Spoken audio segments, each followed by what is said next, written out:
Back in April of 2020, I created my first original characters, and they're still my only original characters to this day.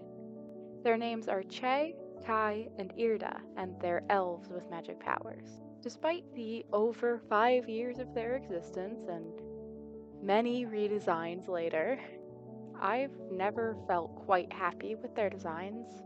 I've always felt that it's been missing something. So today, in celebration of reaching 100 followers on Instagram, I decided that I would redesign them. Without any further ado, let's get into it.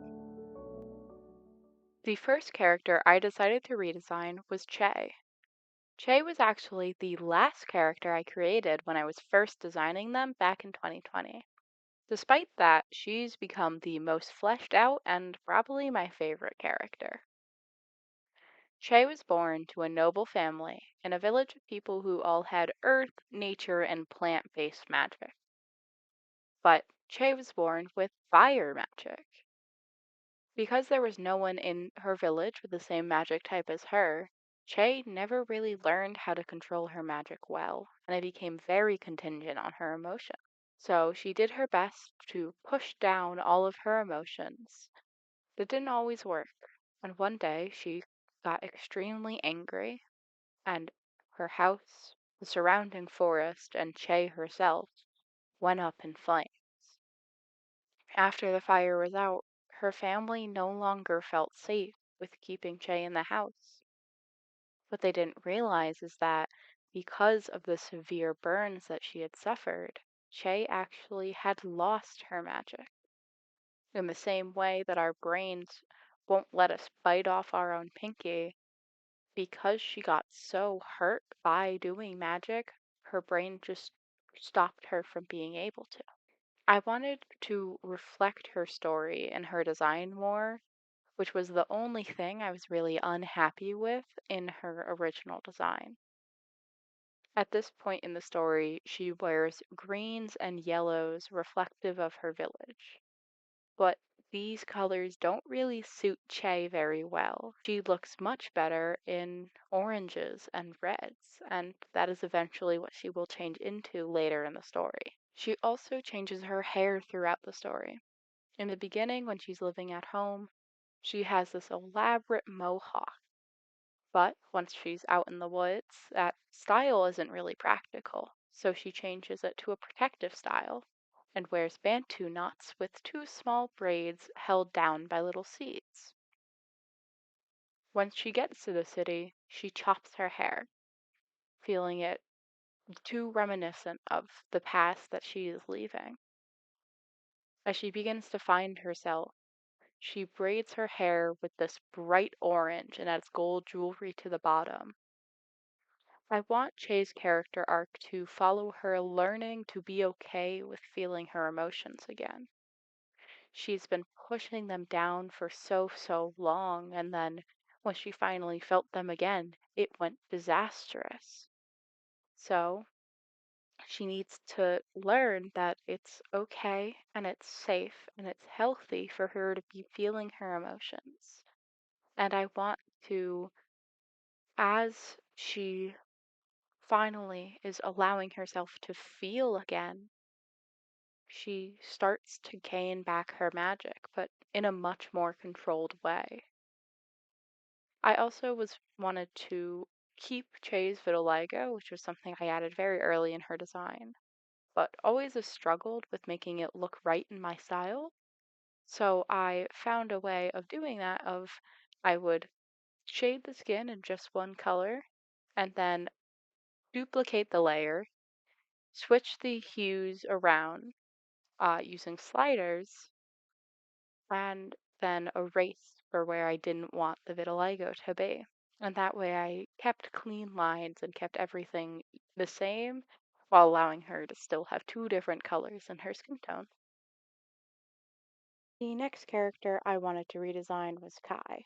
Kai was born from a merchant family in a small fishing and merchant town, and when she turned 18, she was finally allowed to join her father on a merchant trip. She'd always felt very trapped and very closed off in her village. So, when traveling and coming across the capital city, she decided that she wanted to live there. Being in a place full of people of different backgrounds and different experiences drew her in. So, she asked her father, and he set her up with a little house, left some of the boat hands with her to care for her, and he went off while Kai stayed in the city. But despite having this new home, she still felt trapped in the area. She wasn't being allowed to explore like she wanted, to learn new things, to meet new people, to experience the world like she wants so bad. So she snuck away and ended up coming in contact with Chay and Irda. Both Chay and Irda knew a lot more about how to survive in a city, especially in a city when you don't have a home. They're much more street smart and much less trusting than Kai is.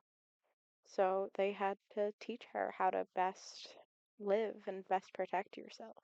And she's still learning about that. I want her character arc to follow her, learning how to survive on her own in a world that doesn't cater to her. She grew up in this small village where everyone knew her, everyone took plenty of care to make sure she was safe, and in the city, no one knows her and no one cares. Something I like about Kai's design that I've always really liked in her is I've given her tattoos.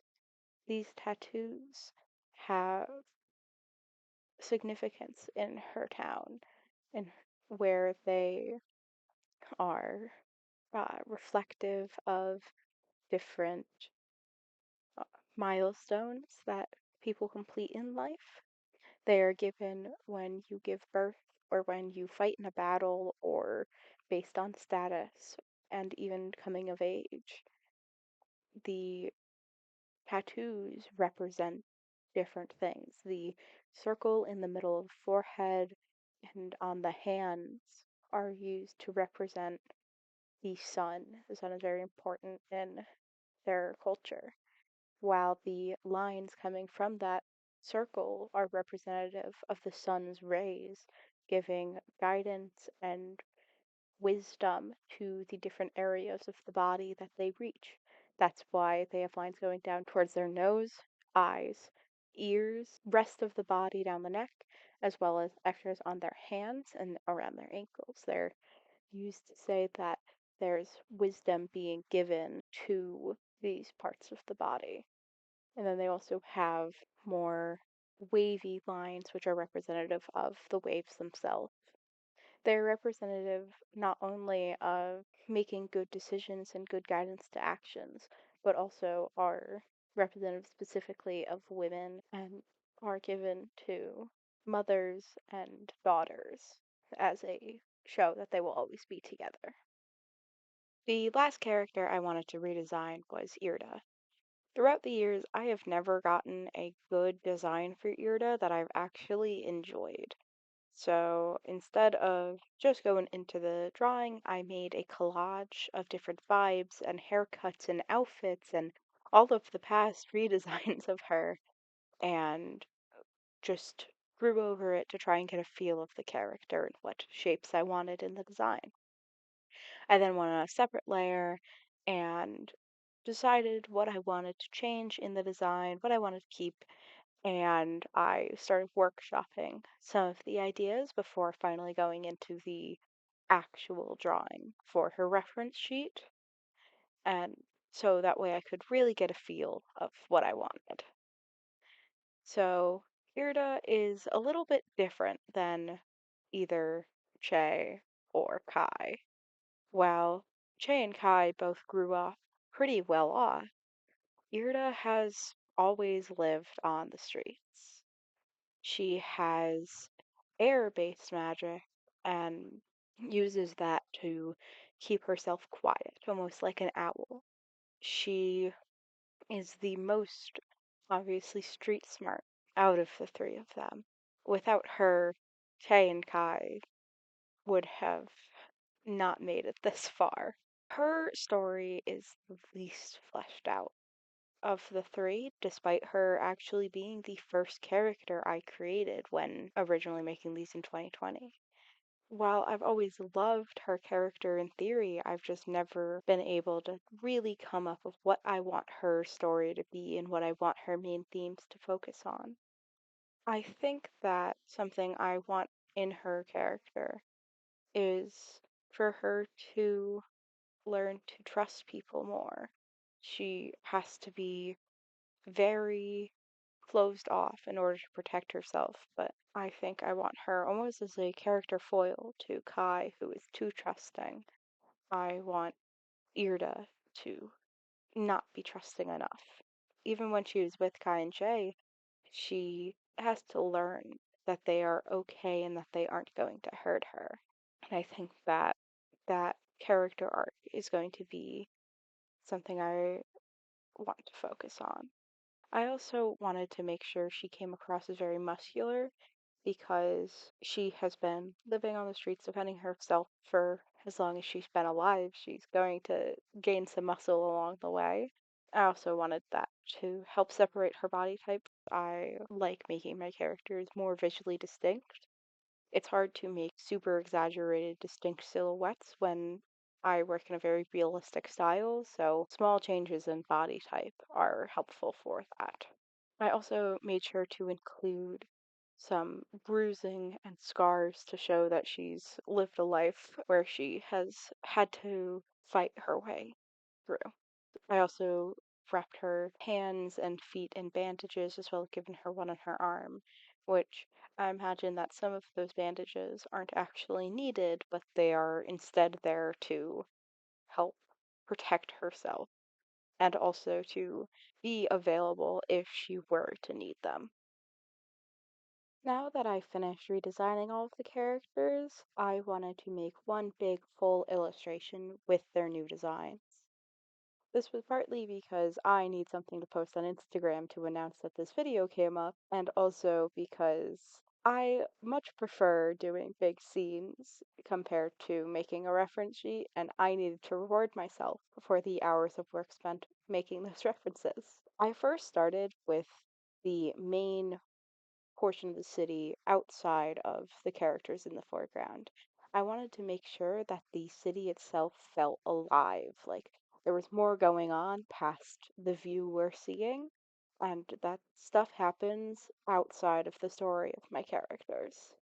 One of the ways that I did this is by adding a bunch of extra background characters in that we don't know their stories or their names. There's a mother looking out a window at two kids playing. A merchant walks by with his pet after selling his wares for the day.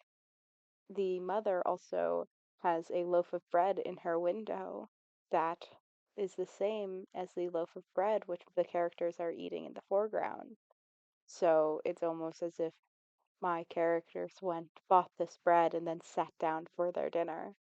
And the kids playing are playing with their magic by making rocks float and by stacking them up, which is reminiscent of the way that the city itself was built. The city is filled with people with earth based magic, and the houses and the walls are all built by physically raising up the dirt itself. And by making these houses that's in this way, there is no clear line of definition between where the houses start and the ground ends. There's no difference between where the windows are or where the mother is leaning onto. I also, with the merchant, gave him an animal I created for this world known as a desert runner. This shows that there's more going on outside of the lens of the camera. There's these animals that we don't recognize, of these people who his clothing is very visually distinct from the reds and the oranges of the mother and children playing around him. When I started working on actually drawing my characters, I wanted to make sure that their personalities were present in the drawing. We have Kai who's sitting with her back to the main area, which is assumably an open area with her mind focused on the food in front of her, which is very different from Irda and Chay, who are both much more street smart. But it also shows the difference between them of Chay is much more stressed. She's not really fully relaxed, not leaning down. She has her hands down. She's ready to run because she has no more magic. She has no real way to defend herself, and she knows that if something goes wrong, her best chance of survival is running away. Compare that to Irda, who, despite also looking around and looking out past what is right in front of her, she's incredibly relaxed. She understands from living in this area her entire life on the streets that she really doesn't have that much to worry about, and anything she does have to worry about, she can deal with. Something that I did in this also was I wanted to keep the background detail to make it feel like there's stuff going on, but too much detail and your eyes drawn away from the characters. So in the beginning, it becomes too detailed, so I end up adding a couple overlays to make the lighting more fun, as well as to kind of flatten some of the detail in that background to draw your eyes up to the foreground. When making this, my drawing software also crashed while I was drawing the berries that my characters are eating. Luckily, I had a pre-save, but this video never would have happened if I didn't. But I am very happy with how this drawing and these redesigns ended up coming out. And I'm happy that you made it to the end of this video. Feel free to check out my socials as well as my ArtFight account, which are in the description. You can also find the program and tablet that I use in the description as well. Thank you so much for watching. Bye bye.